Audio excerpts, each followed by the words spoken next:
Terus nopo carane melatih supados kita niku saged cerdas secara spiritual pripun?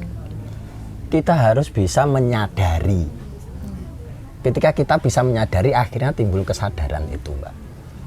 Nyadari, oh iya memang iki kersane pangeran kabeh.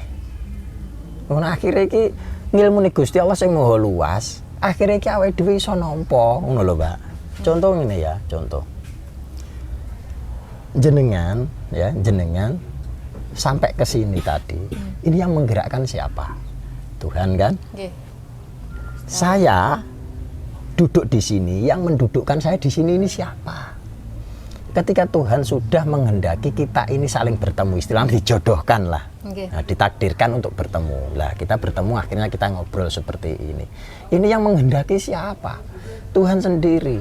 Ketika kita ini bisa menyadari, jenengan pasti diberi ilmu oleh Tuhan sesuai keahlian jenengan, tugas amanah jenengan. Terus saya juga diberi ilmu sesuai dengan tugas amanah dan jatah saya sendiri kan gitu kan. Nah, ketika kita ini bisa saling bersinergi, akhirnya apa yang kita dapatkan? Saya bisa mengerti ilmunya Tuhan yang sudah diberikan kepada jenengan, jenengan juga mengerti ilmu yang sudah diberikan kepada saya dari Tuhan. Akhirnya kita kan bisa saling mengerti karena kita berusaha untuk saling menyadari itu. Akhirnya tingkat kesadarannya muncul. Itulah ilmu yang bijak. Berarti kedah kalau kita misalkan cerdas secara spiritual, kedah bijaksana. Loh, harusnya bijaksana. Lah, gini loh, Mbak. Ketika kita ini ngaji atau mencari ilmu lah, menuntut ilmu di mana? Ketika ilmu itu membuat diri kita menjadi keras, kaku, itu berarti pasti ada yang salah dengan pemahaman atau penerapannya. Karena pada hakikatnya ilmu Tuhan itu nur, sifatnya Tuhan itu nur, cahaya. Ketika Tuhan sudah memberikan cahaya kepada manusia, itu pasti manusia itu akan, contohnya gini, kita akan menjadi lembut, kita akan bisa saling menyadari, kita lebih bijak, kita lebih welas asih, kita lebih sabar, lebih ikhlas dalam menerima ini semua. Kan gitu toh. Ciri-ciri ini lembut nggih? Iya, salah satunya itu. Berarti kalau kita ini menuntut ilmu, terus kita mendapatkan ilmu, tapi kok akhirnya merubah diri kita menjadi kaku, menjadi keras, berarti ada yang salah dengan pemahaman dan ada yang salah dengan penerapannya. Nah itu. Karena pada dasarnya cahaya nggih. Ilmu saking Gusti Allah itu adalah cahaya. Sifatnya Allah kok. Nur. Gitu, Mbak. Terus napa pengaruhi lek misale niku napa seseorang itu enggak cerdas secara spiritual, mboten saged bijaksana kados ngoten. Niku napa pengaruhi untuk kehidupan selanjutnya pripun? Pengaruh di kehidupan selanjutnya. Ya. Ada istilah gini, Mbak. Ngunduh wae pakerti toh.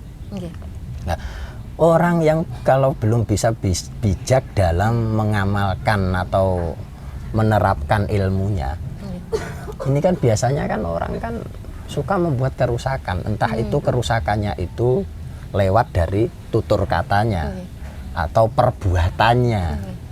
Itu kan akan mempengaruhi besoknya, Mbak. Contoh gini, contoh ya. Kalau kita ini tidak bijak untuk menerapkan ilmu yang sudah diberikan oleh Tuhan, ketika kita ini dipertemukan seperti ini, contoh ketika kita ini saling mengolok-ngolok, kemungkinan jenengan besok mau kesini lagi apa enggak? Betul. Lah, berarti kan mempengaruhi kan? Lah, paling enak gitu aja, paling simpel aja lah, ya kan? Sakit mutus silaturahim. Iya. Itu kan juga membuat kerusakan mutus silaturahim. Karena apa? Tutur kata kita atau perbuatan. Perbuatan gini. Contoh jenengan datang ke sini terus langsung saya tampar. Ya, besar kemungkinan jenengan tidak akan ke sini lagi. Nah, gitu loh. sangat mempengaruhi kehidupan berikutnya. Harus ada konsekuensi ya. Nah, Setiap perbuatan pasti harus ada. keterima konsekuensinya. Gitu Mbak. Jadi buat apa kita ini saling menyalahkan, saling mengolok-olok, sambil saling memperdebatkan, itu untuk apa? Itu semua dari Tuhan kok diperdebatkan, diperolok-olok itu loh. Sumbernya kan cuma satu nih. Iya ya.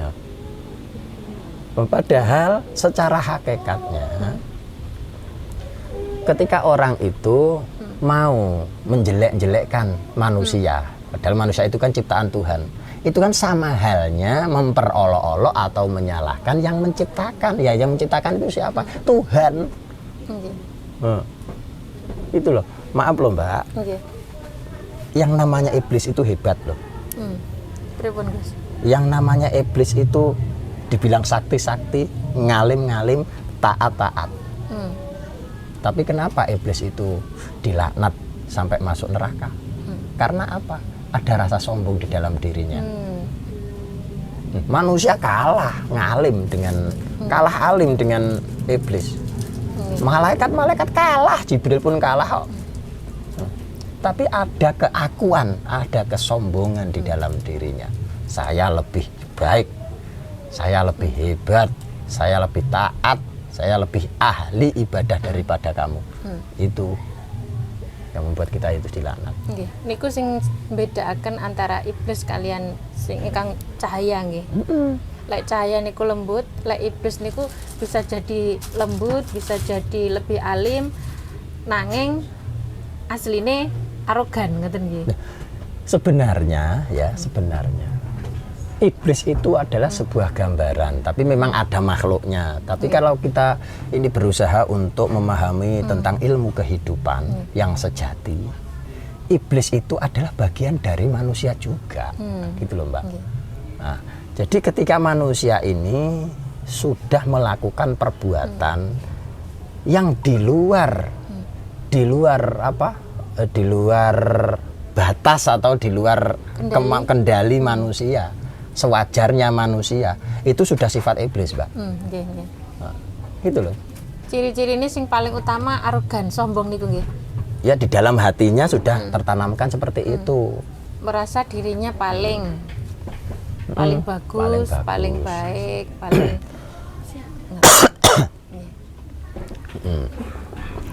niki babakan kecerdasan sampun sing kabeh kalih Gus, tema kabeh kalih tentang niku mistik kejawen.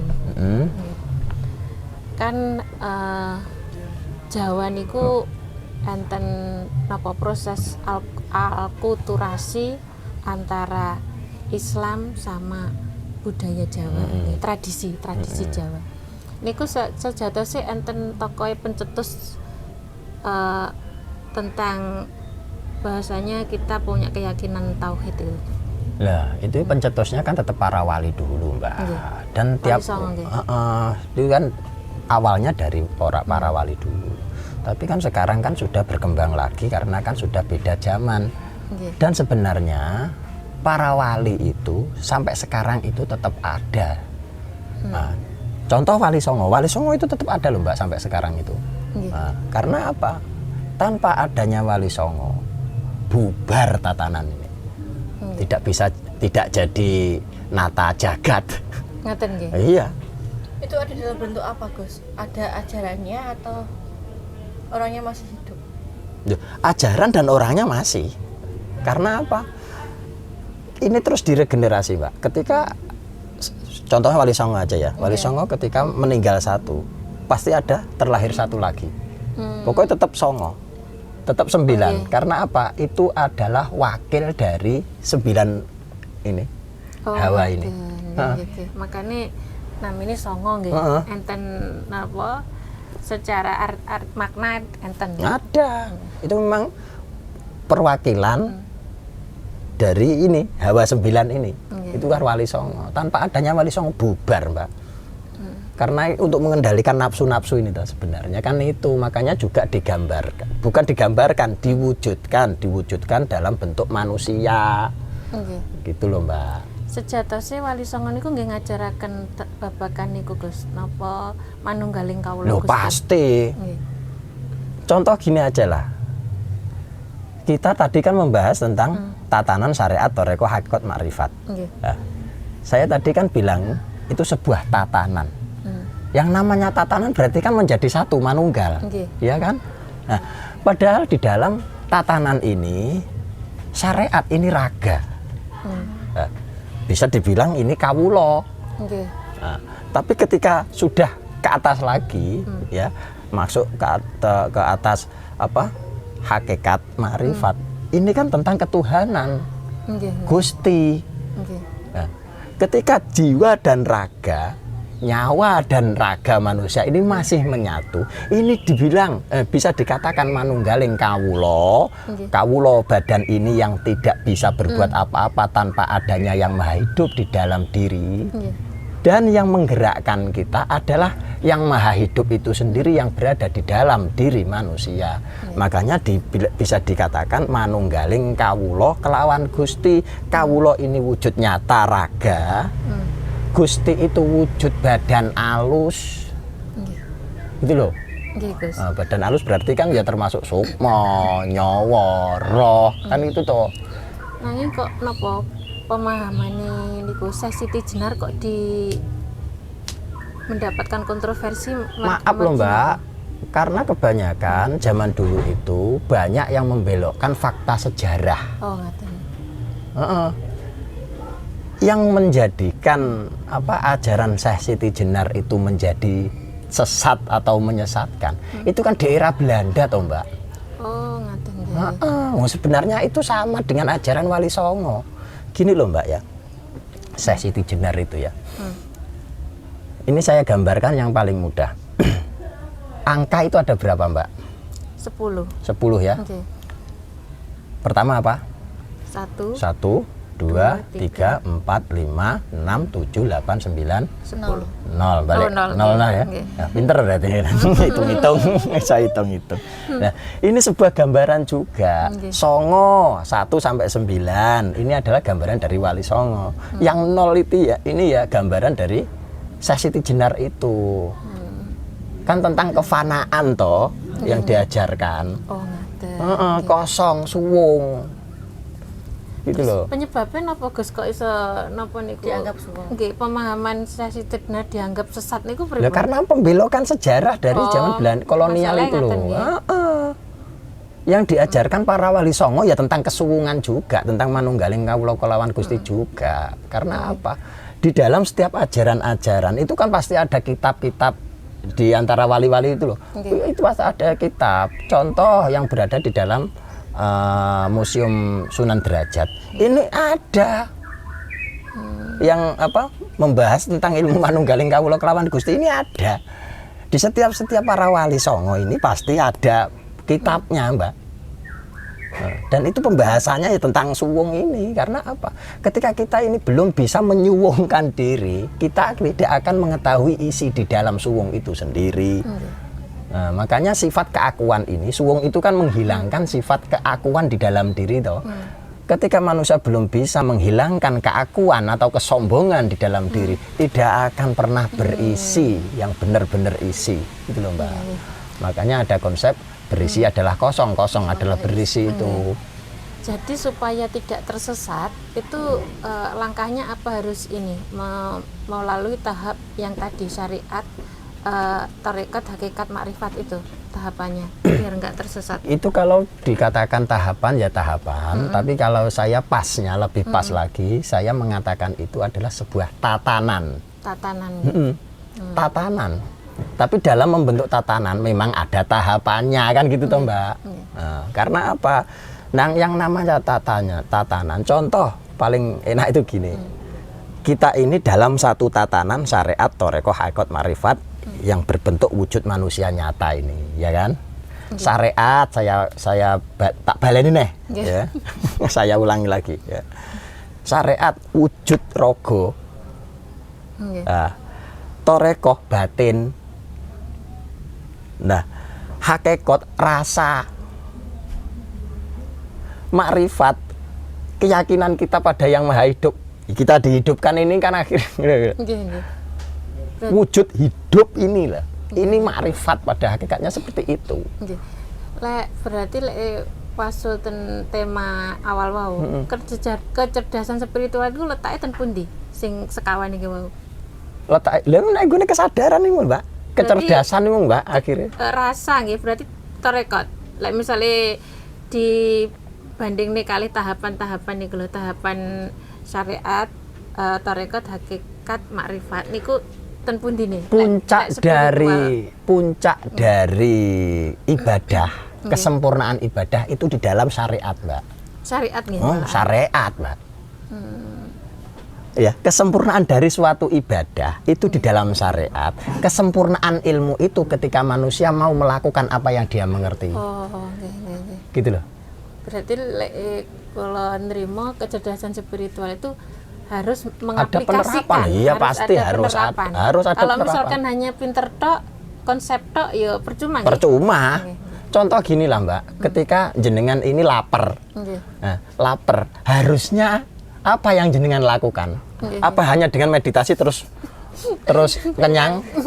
Nggih. Apa dengan gini terus kenyang? Nggak bisa, harus ada tindakan yang nyata, makan. Nah, Makan untuk kenyang. biar kenyang. Berarti kados lek konsep ini kados sih mung resep nggih. Lah. Oh, resep makanan sing enak-enak tapi mboten maem gitu. Iya. Akhirnya mboten saged kenyang. Nah, berarti kita kan berusaha untuk memadukan bagaimana ilmu logika Oke. dan ilmu batin, kebatinan, ilmu rasa ini bisa benar-benar tahu bahwa ini adalah kehendak Tuhan semuanya, gitu loh. Nggih. Berarti apa yang sudah dikehendaki Tuhan, seharusnya kan manusia kan harus mau melakukannya. Oke. Itu yang namanya taqwa. Gitu loh. Ya, sekarang ini kebanyakan kan hanya tahu teorinya, konsepnya, belum dimaksimalkan di dalam penerapannya. Gitu loh, Kehidupan Mbak. sehari tapi namung niki memperbanyak konsep-konsep. Nah, makanya bahasa saya sekarang ini banyak yang terlalu mendem pemahaman, tapi kurang penerapan.